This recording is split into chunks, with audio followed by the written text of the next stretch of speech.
But yeah, there were other inmates. I don't recall that any of them were within earshot of us, though. Not within earshot. Is that what you said? I don't know. Certainly nothing happened during the interview that alerted me that somebody was listening in. I'll leave it at that. And I don't recall having a feeling at the time that, oh my, because I believe I would have. That would have left an impression on me if I thought that others were eavesdropping.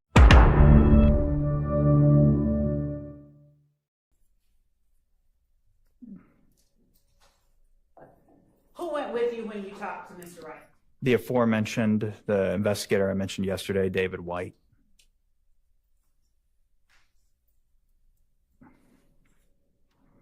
Do you remember how long you met with Mr. Wright? Probably maybe like an hour. I audio recorded it, so however long the audio recording is how long I met with him. Well, in relevant part. And I audio recorded the entire thing. It would probably 45 minutes to an hour and a half, I would expect, somewhere in there. Did you video record it as well? I did not. In fact, I brought a voice recorder no, I just brought a pocket voice recorder. Now, why weren't you in an interview room video recording you all's interaction? It was actually in a pod, like an inmate dorm at the Atlanta City Jail where Investigator White and I interviewed him. And there's like a little, like a break-off room to the side of the pod, and we just met him in there. There was a table and chairs in there, and we just talked to him. And were any other inmates around while you talked to him? Present? Well, they weren't in the room with us. I don't recall if they were out and about in the dorm. But yeah, there were other inmates. I don't recall that any of them were within earshot of us, though. Not within earshot. Is that what you said? I don't know. Certainly nothing happened during the interview that alerted me that somebody was listening in. I'll leave it at that. And I don't recall having a feeling at the time that, oh my, because I believe I would have. That would have left an impression on me if I thought that others were eavesdropping. And I didn't have any feelings of that sort while I was doing the interview. They were spying on me. He's writing a whole book over there. Mr. Sprinkle's going to come out with the book on this trial. How many images did you show to Mr. Wright? I don't know exactly how many. Let's see. Probably like 15 to 20. Were all 15 to 20 images that you showed to Mr. Wright? Probably more like 10 to 15, actually. It's somewhere around there. It was less than 25. Actually, all of the images that you showed to Mr. Wright, images captured from the barbershop footage in front of which the murder occurred. Yes, it was Google Earth still shots that just depicted the scene, okay. and still shots from the barbershop surveillance footage. Starting with the Google Earth still shots that depicted the scene, what did you do with those still shots? I printed them out prior to going into the interview. And when you showed them to Spencer Wright, given that they weren't from the actual night of the murder, what were you doing with them? Well, given that the scene had remained, from the time the murder happened to the time that the Google Earth vehicle photographed the scene had remained unchanged. In other words, the lay of the land was essentially the same. Mm-hmm. My objective was for Mr. Wright to identify where both he was and other parties were at various times during when he witnessed the incident, according to him. Okay. So was Mr. Wright, without saying where or what he said, but was he able to point out an area that he was claiming to have been at? Yes, he did.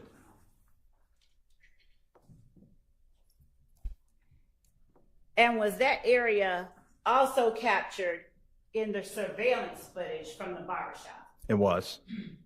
Now, was the lighting the same on the Google Maps images that you showed him as it was on the night of the murder that was captured on surveillance? No, because the Google Map images were captured during daylight hours, whereas the homicide occurred during just after nightfall or during twilight hours. were there any identifiable landmarks in the area that you were interested in regarding Mr. Wright that were clearly depicted on the Google Earth printouts? What stationary objects? Well, there was a bench, yes. Okay. Mm-hmm. Yes, And I remember it distinctly. Where was that bench located? It was located at a bus stop. Where? I believe it's the where's the bus stop? 1970s model. It's across the street from 330 McDaniel Street. Okay. About how far from 330 McDaniel Street? However wide the street is, I don't know, 30 yards, 40 yards. Okay. Because it wasn't like directly across the street. I mean, it was sufficient that it was captured within the surveillance footage, but it was kind of, That's a fact, so it Walter. was, I guess it depends on how you define it. It was definitely across the street, but if we're going through the front door of the barbershop, it wasn't directly across the street from the front door. It's kind of like diagonal. Diagonal? Mm-hmm. All right. I know. Where do they find these people? Bench visible on the surveillance footage. It is. Were you interested in looking at a particular time on the surveillance footage after listening to Mr. Wright's interview and speaking with him yourself? I was. And what particular time were you interested in looking at? Well, time is in a constant here because there's the time that I believe the incident happened, and then there's the timestamp on the video, which differed. Okay. And so let's start with the time that the incident happened. If it's different than the time on the video, how do you go about finding what time to look at? Well, I'm watching the video. If you, in this case, you have a surveillance video, and the incident of which we're speaking is prominently featured when you watch that video. So I could just watch the video and wait for that incident to occur, and that's when I knew that the portion of the video that I was viewing was relevant insofar as it depicted the incident, regardless of the timestamp emblazoned thereon. Shout out to Rice Street. And during that time that you're looking at the video, are you able to discern where that bench at the bus stop is in relation to where the shooting occurred? Like it was about, like I said, across the street, not directly across the street, but probably across the street and maybe 20 to 30 yards to the right if you're facing across the street from the barbershop. Did Mr. Wright recognize the bench in the surveillance footage, or were you able to show him the bench in the surveillance footage? In Your Honor, calls What's for the objection? hearsay and also confrontation clause. Sustained. I would withdraw that. Yes, you will, because it was sustained. Did you ever see Mr. Wright in any part of the surveillance footage of the murder, or someone fitting his description anywhere near that bench? And by anywhere near, I mean sitting on or within 1 foot of the bench during the time of the murder? No, there were no human-like figures around the bench. I saw a cat at one point. You saw what? Not It looked to be a cat. A cat. You could see a cat on the surveillance video? Yeah, that's what struck me. It wasn't real high fidelity, but it was the light Y'all was called bright the enough cat. and the fidelity was sufficient to see a feline moseying around the bench. But there was unambiguously, there were no people around the bench. Did you check the surveillance maybe like a few minutes or minutes after and minutes before the murder, just to see if perhaps there was a human at that bench? Oh yeah, I'm sure I did. I watched that footage many, many times. Of course, the most relevant period to me was the time when the incident actually occurred. But no, I didn't see a human at that bench. And how many times did you watch that video? I didn't keep count. But it would have been many times. Boy, I just really love that cat. 150 to I don't know. It was many times. Why did you watch the video so many times? To see every time I watched, I was hoping to see something maybe I hadn't noticed before, the way the light bounces off one of the vehicles, because that was a big part for me. I wanted to figure out what sort of type of vehicles cat we were that dealing with was. here. I actually had the video enhanced at one point. Just so I could see the cat's because fur. like I said, the video wasn't very high quality. So yeah, I had to kind of try to fill in the blanks myself. And that's why I viewed it so many times. And also just, I always would hope, a lot of times it would probably just be in futility, but I would always hope to see something I hadn't seen before. And see if I could locate the cat and find their owner. Now, when you said you had the video enhanced, would you tell the jury what you mean? I mean, when you say enhanced, what did you do? I sent it off to private corporate companies or individual. There were two. It was Target, like the retail store. They have a division within their company that deals with surveillance footage. And they at the time, maybe they still do, but they at the time, they would digitally enhance surveillance videos. And there was another gentleman named Walter Pineda who offered the same services. He was an individual. This guy's spending all the money. Just, I guess the more the better. Were either of those places able to allow you to see anything more? This is crazy. A little bit. Yeah, it helped a little bit. Yeah, it's digital. And so there's really only so much they can do to clean it up. It's just ones and zeros. But they are programs that can, I guess, kind of filter out some of the noise from the picture and that kind of thing. And that's what they did. So it helped a little bit. Now, is it unusual for you to take This is Jessica Fletcher. in unindicted cases you receive from law enforcement officers and send it off to other agencies to have it, to see if you could have it enhanced at all? Objection, Your Honor, relevance. Overruled. It is actually, I think this is the only case I've ever actually done that on. And why then did you choose to do it? Yeah, right. Because the video was so important and I really needed to identify as much as I could in that video. Now, was this, when you say the video was so important, was this particular homicide case for you any more important than the others or any others that you worked on, the case itself? No, it wasn't any more important. Any case, it got more attention because for my purposes, it was essentially unsolved right when I got it. And so that elevates the priority of any homicide case. Now, I wouldn't say priority isn't the right word. It really isn't. It's just the amount of time that I'm going to spend on it certainly goes way up. Okay.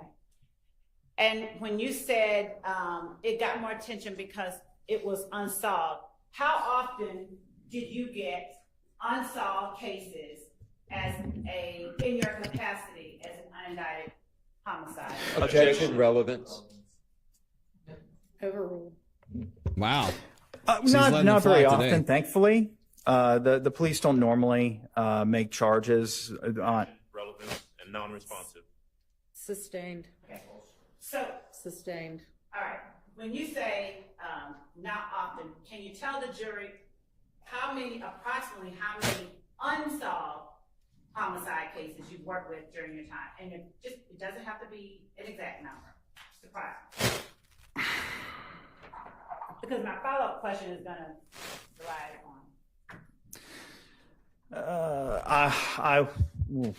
on. Maybe 20 to 30 That's the truly question. unsolved cases.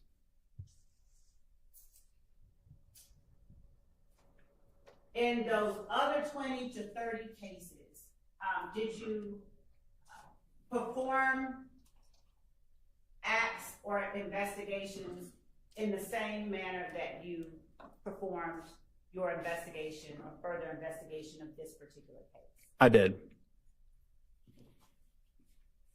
And did that include seeking out witnesses that had not previously been identified? That is correct.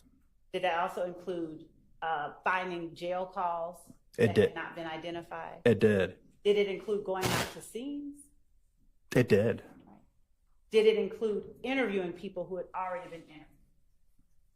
It did.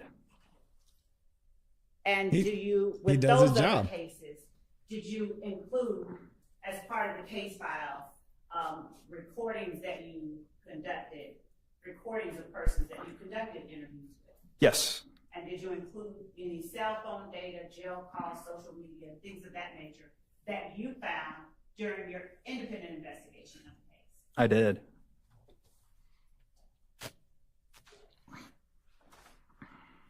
And after you got the video enhanced of the barbershop, did you review any other, or I should say, did you review any other video besides the barbershop video? I did. There was that video from the Texaco station. I reviewed that. The video from the Texaco station, were you familiar with how to work that system when you first got it?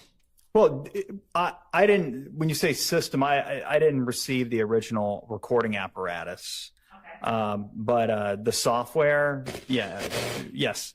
I mean, I figured it out and was able to view the video. I'm very good at my job. When you first got that video, was the timestamp on that video the same? In other words, was the time on that video the same or different than the time on the barbershop video? From what I recall, the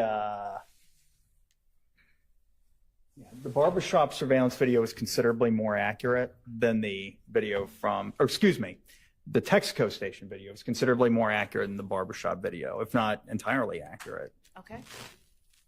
So if it was different, how were you able to look at the Texaco video and determine anything as it relates to what was happening in the barbershop? So the frames there are certain parts of the frames that overlapped. So in other words, so you had a camera at the barbershop that was capturing the street, and then you had a camera mounted over at the Texaco that was also capturing that same street, and the two cameras were capturing part of the same part of the street. So if I saw something happening in one frame, I could just marry it up to the from the image caught by the other camera. And if I had, for example, and that's how I would be able to tell. So in other words, I wasn't using the timestamp, particularly on the barbershop, since the timestamp was wonky. But even if the timestamp looks correct, it could still be a few seconds off, you know. So I was mostly things that were constants to me were like vehicles driving by the scene, or when gunshots rang out. You know, I would look for that. So so on the Texaco footage, I don't recall exactly. There was a blue car that came into the gas station. There was something that was captured on both cameras that I was able to use as a marking point to sync up the two pieces of footage. Okay. Wow. Impressive work. When you were reviewing the Texaco footage, Detective, did you only look at the time frame that you thought that the murder occurred? No, I particularly as I continued my review, I looked at probably like 30 or 40 minutes before the murder occurred. I looked at the entire piece of footage.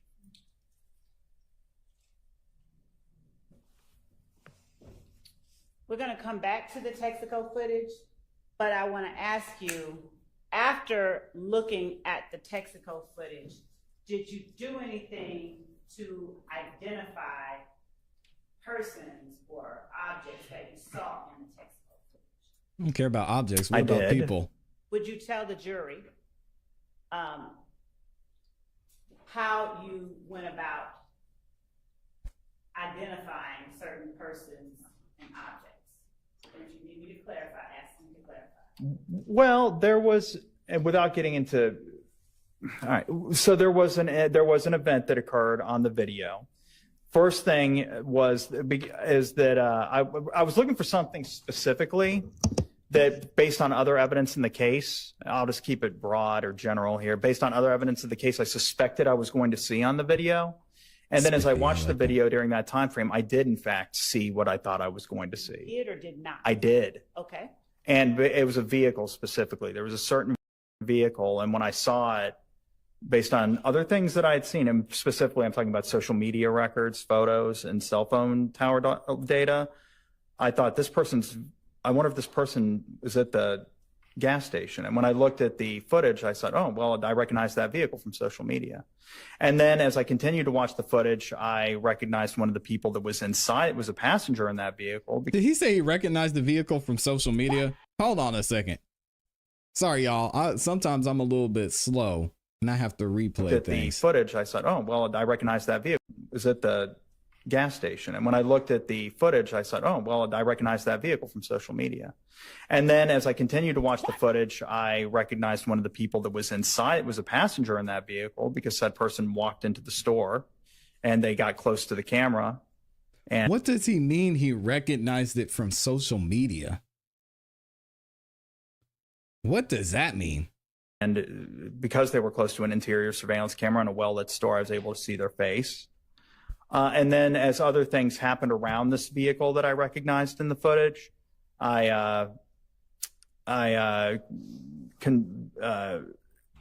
complete investigative tasks to figure out who the other people were. I already knew who one of the people was, the person that was driving the vehicle, or I had a strong suspicion as to who was driving the vehicle I was looking for based on cell phone records and social media photos and videos.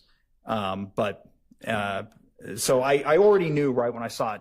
I had a pretty good idea. I knew for a fact who one of the person was, and the person that was driving the vehicle, I had a pretty good idea who it was. All right, let's unpack a little bit of that. Now, what vehicle were you looking for?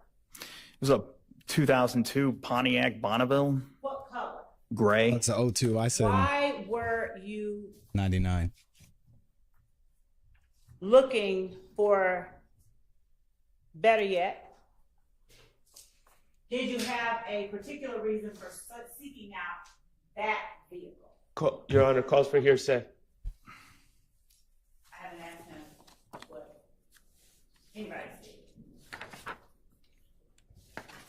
I don't know what the answer's gonna be, but it potentially could. Let me tighten it up then.